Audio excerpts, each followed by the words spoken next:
Królu, przyjechali do nas te pierony ze Saksonie i ze Bawarie.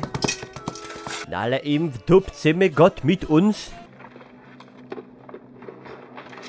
Rostomiły panie, chcę powiedzieć, że macie bajransko keta.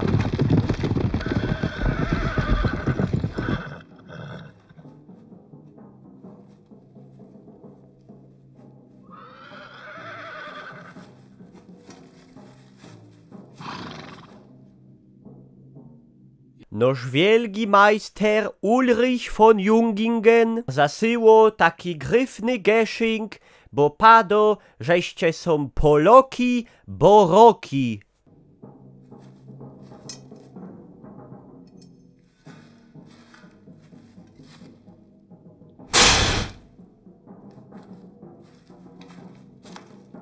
A i jeszcze powiedział, że te dwa świerty, tak jak są wbite w ta ziemia, to on wam wrazi ta spocono rubożyć.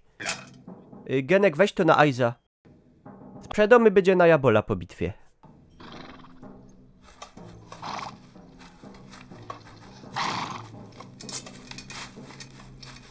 Królu, mi się zdo, że to je aluminiowe.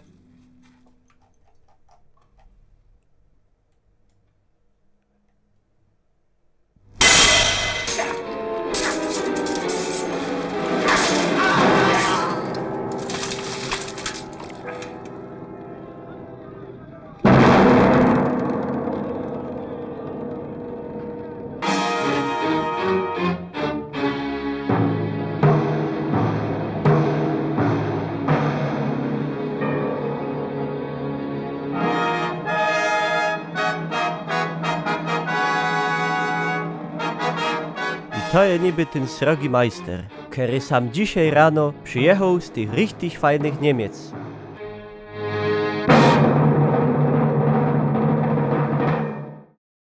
Ich Lucyper pochłonie.